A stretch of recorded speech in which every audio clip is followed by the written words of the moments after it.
Hi, my name is Jordan Jackson. I will be presenting Module 9 for our case study, our final project. So a little bit about the case study we are looking at.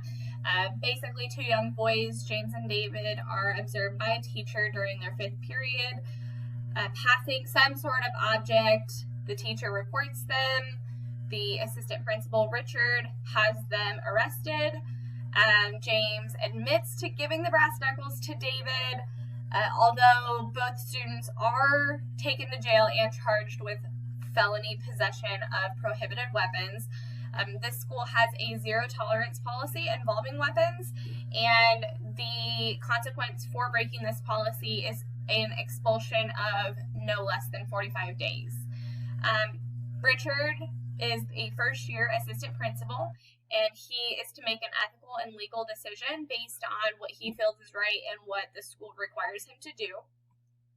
Richard has previously had issues with James. Behavioral issues, tardiness has been a big issue. Richard, he contacted the parents of the students and notified them of the situation. And David's mom is really upset because she was unaware of the zero tolerance policy. And Richard doesn't feel that a 45-day expulsion is the proper punishment for David since he was the victim in the situation. And if Richard decides not to fill out the forms to expel David, then Richard could potentially be reprimanded, and that would be put in his personal file, and he could be potentially not rehired for the following year. So Section 2, reporting any legal or ethical issues. Nobody was physically hurt in this situation, but I think there was a lot of psychological trauma, emotional trauma. The situation maybe wasn't handled the best. The incident was very public, and David was questioned in front of James. The assistant principal had very little flexibility over this no tolerance policy regarding all violence. This was something that the board had decided and was told to Richard that here are your rules, you must follow them, period. Richard should have the ability to decide the extent of the punishment. Maybe this punishment doesn't need to be as hard. David, being the victim, should not receive the same punishment as James. Now, both boys will face a felony charge for the possession of the brass knuckles. As the assistant principal, Richard is required to complete those forms because those are the policies that are in place. And if he chooses not to do those things, he could be considered breaching his contract and not be rehired the following year. So, synthesize this case study. So Richard, the assistant principal, must decide between following the procedures which his superiors demand and following his integrity, what he believes is right. So in this case study, perception of right and wrong is tested, and Richard is required to choose between doing his job effectively and losing his job entirely. I think that this is a really hard decision that we've all been faced with at some point in our lives. So the people. Richard is aware of the negativity in the Southside community because he has grown up in this area. Students will be more pressured to act illegally if they're exposed to it. Richard is actively trying to be a positive role model in this area, especially for the boys.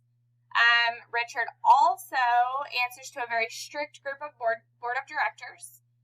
James, we know, is a troubled student, and he is trying to turn his behavior around. And we know that David is a very smart student who participates in honors and is a great band student. The police officers, they were instructed to arrest the boys without parental knowledge, and they continue to question them. We know that David's mom is very upset because she was unaware of the no tolerance policy, and that we know that James confessed and David is still being arrested and treated as a victim. So where all this took place, so it was at the school in the South Side. It's located in an urban community with a high crime activity. This case study supports, it is a junior high level curriculum. The school has 900 students, which can make it difficult to build relationships as an assistant principal. But we know Richard is trying, and little information is given about the demographics. But we can probably suspect that there is a variety. So Section 5, reviewing what we know. So David's parents were not considered in the decision-making process. They had no opinion. In fact, they were not contacted until after things were already happening. Expelling an honor student with no previous record could affect the board of directors' valuing consistency throughout their school, so it may look bad, basically. It would be interesting to understand more about Richard's professional history. Is this the first big decision he's ever made? Why did Richard not question the teacher who witnessed the exchange prior to the arrest? Why did Richard allow the students to be arrested without parental knowledge? Things like that. Why were there not more questions asked before we started moving on this? So, options that we could have potentially looked at and the consequences behind them. So, Richard could follow the board-approved policies because that's his job and that's what he's told to do.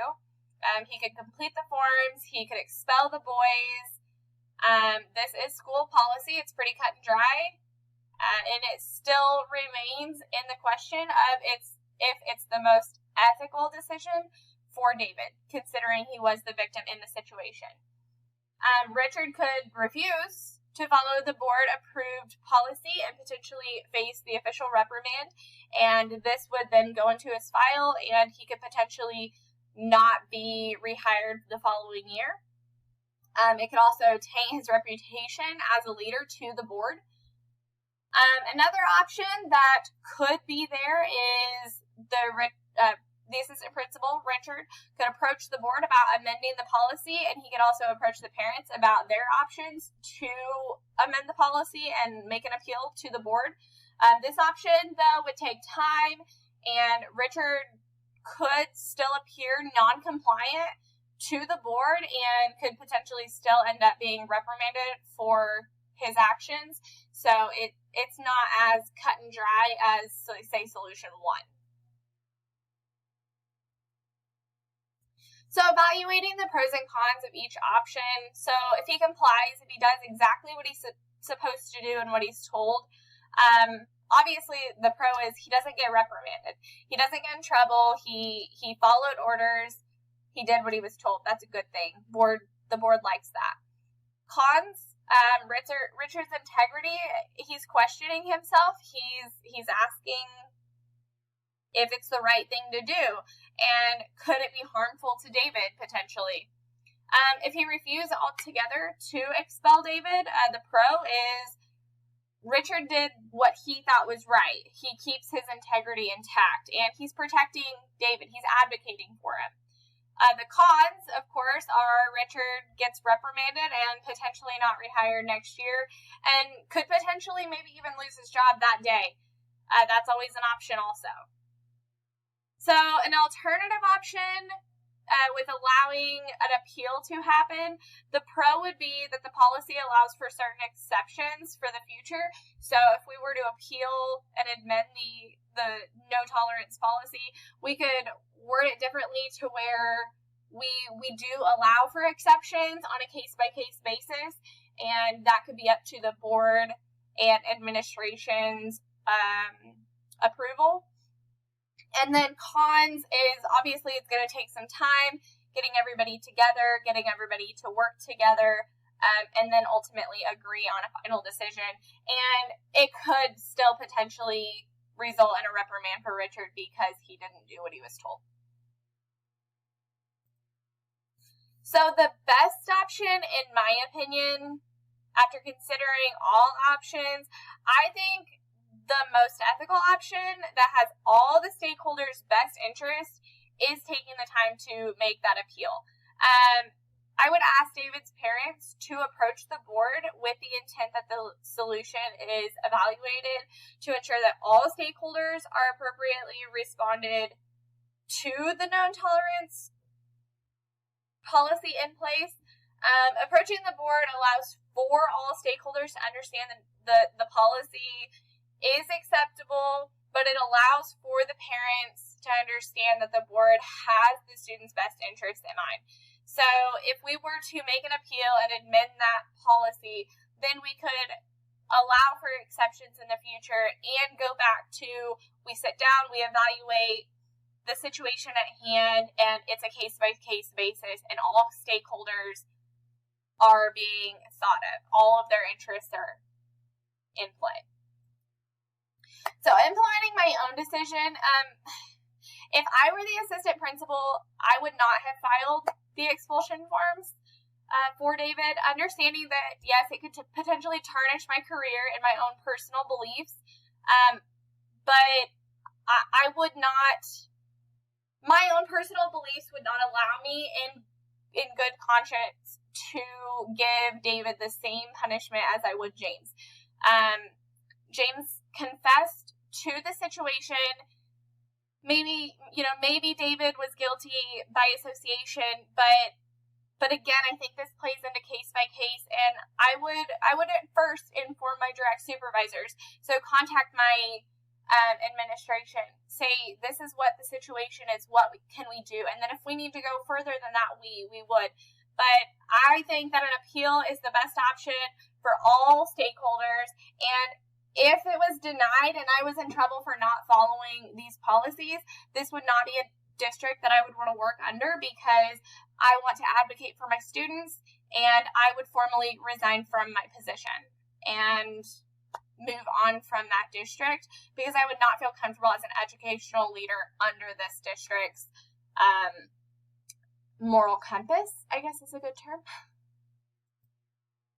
So for standard correlation, this module allowed me to really evaluate my own ethical values and think about what I would personally do in this situation. This case study was really interesting because it taught me to really evaluate all parties before letting the situation really spiral out of control. The decision tree module that we did would be a great tool to utilize to really help make the decision process when investigating the information. So my reflection on this module, completing this case study actually has me reflecting on my week from last week. I was actually in a situation where ethical values were at question, and it was really frustrating, and I really didn't know what to do. And it's interesting because this class, I said it all here that all the T2T classes I've taken have felt like a lot of busy work, and I'm going to be pretty honest when I say that this class has really had me evaluating my own ethical beliefs and my own ethical values and what's important to me and the things that I've been stressing to my students. And being in this situation last week really had me thinking, what should I do? What is the right thing to do? Do I report it? How do I report it? How do I address it? All of those things. And I'm glad that this is a required class. So yeah, anyway, off my soapbox. It was great to get to know all of you, and I hope that I didn't draw my reflection out too far, but good luck in your future.